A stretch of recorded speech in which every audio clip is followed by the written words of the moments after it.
बिस्मिल्लाहिर्रहमानिर्रहीम। आज हमारा अलिफ का सबक है, जिसमें हम अलिफ के बारे में पढ़ेंगे। पिछले वीडियो में मैंने आपको दो दो वीडियो पहले मैंने नुक्तों के बारे में आपको वीडियो बताई थी। फिर उसके बाद लाइनें लगाने का तरीका बताया था, और ये लाइनें लगाने का तरीका और इसमें और बताया था कि मैं आपको इसी फॉर्मेट में बनाऊंगा। लेकिन बाद में मैंने सोचा कि ये फॉर्मेट में आप ज़्यादा कंफ्यूज हो जाएंगे, ये फॉर्मेट में आप ज़्यादा कंफ्यूज हो जाएंगे कि कितने ख़त का फॉर्मेट बनाना है, क्या बनाना है। तो इसलिए मैंने जितना हरूफ का साइज होगा उसके ही हिसाब से फॉर्मेट को तैयार किया। तो अलिफ के लिए सबसे पहले हम फॉर्मेट तैयार करेंगे 2.5 ख़त का। ये मैंने 2.5 ख़त का फॉर्मेट तैयार किया, 1 2 ये 3 और इसके यहाँ आधा किया 2.5, और इधर से भी ये 2.5। तो ये 2.5 ख़त का हम फॉर्मेट तैयार करेंगे अलिफ की प्रैक्टिस के लिए। तो यहाँ पर सबसे पहले ये सवाल पैदा होता है कि अलिफ का एंगल हम कौन सा रखेंगे। अलिफ को बनाने के लिए हम कलम का जो एंगल है वो कौन सा रखेंगे। तो उसके लिए हम ऐसा करते हैं कि यहाँ पर ये सीधा ख़त इस तरह रखेंगे, फिर उसके 3 हिस्से करेंगे बराबर के।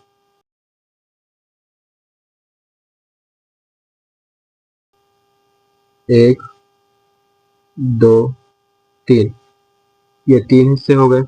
फिर हम इसमें से कौन सा भी एक हिस्सा लेंगे। तो यहाँ पर मैं ये हिस्सा ले लेता हूँ। तो यहाँ पर बड़ी नोक और यहाँ छोटी नोक, ये जो एंगल बन रहा, ये वाला, ये हमारा अलिफ का एंगल होगा। ये तो ये एंगल अलिफ का निकल कर आया है।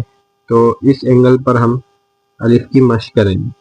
तो यहाँ पर मैं सबसे पहले अलिफ को ड्रॉ करता हूँ, फिर आपको इसकी पूरी डिटेल बताता हूँ।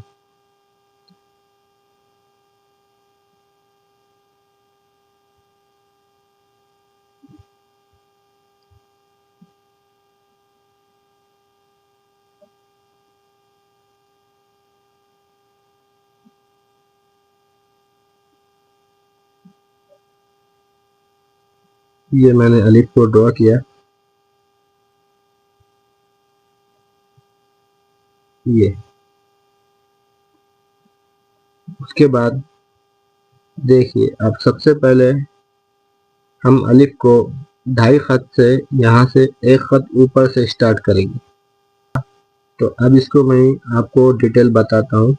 सबसे पहले हम जो ऊपर वाली नोक है, ऊपर वाली जो नोक है, ये वाली, पहले ये वाली नोक लगाएंगे,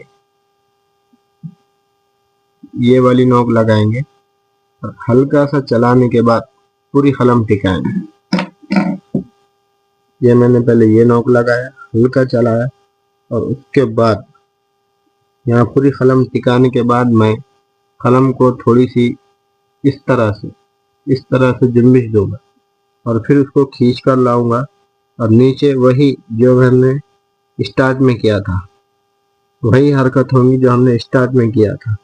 तो ये लगाया और ये पूरी कलम टिकाई, 1 2 3, 3 ख़त कलम चलने के बाद हम इस तरह से ये उठाएंगे कलम को हल्की सी यूँ। यहाँ पर भी इसकी, यहाँ पर भी नोकदार शक्ल होगी, और यहाँ पर भी इसकी नोकदार शक्ल होगी। अब अलिफ का जो साइज है वो होगा 1 2 3, 3.5 ख़त का हमारा अलिफ होगा। और इसकी जो मोटाई है वो आधा ख़त से कदरे कम होगी। ये मैंने 1 ख़त लगाया, यहाँ पर मेरा आधा ख़त, और ये आधा ख़त से कदरे कम। यहाँ पर इसका जो साइज है वो 3.5 ख़त होगा, और ये आधा ख़त से कदरे कम होंगी।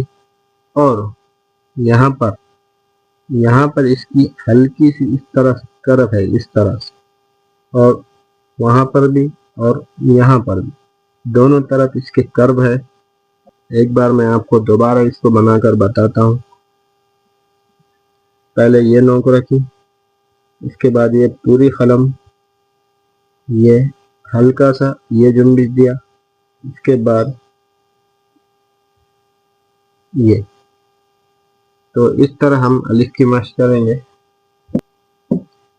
अब मैं आपको, ये मेरे पास जॉइंट पेन है, इससे मैं आपको थोड़ा सा इसकी डिटेल बताता हूँ। तो अलिफ को, ये मेरे पास इसकी जो पैमाइश है ये सेम है, कलम का और इसका साइज सेम है, तो मुझे यहाँ अलग से फॉर्मेट बनाने की ज़रूरत नहीं है। तो मैं इसी फॉर्मेट पर आपको बताता हूँ। तो ये मेरी कलम की, इसे आप कलम समझे, और ये बड़ी नोक, ये छोटी नोक, ये ऊपर वाली नोक, ये नीचे वाली नोक। अब मैंने क्या किया, सबसे पहले इसको,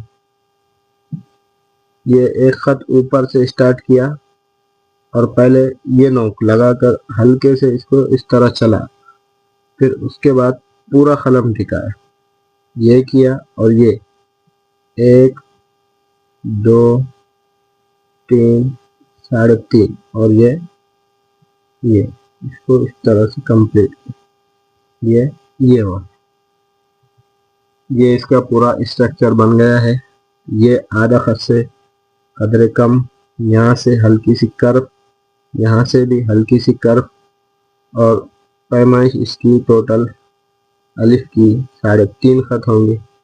ये इसकी 3.5 खत, अलिफ 3 खत, 3.25, 3.5, 4, 5, इतने खत का होता है। तो अभी हम प्रैक्टिस के तौर पर 3.5 खत की प्रैक्टिस अलिफ की करेंगे, फिर बाद में कंपोजिशन के हिसाब से अलिफ अपने हिसाब से कम ज़्यादा होगा। तो ये था आज का हमारा अलिफ का सबक। इंशाअल्लाह अगली वीडियो में हम मद के ऊपर डिस्कस करेंगे।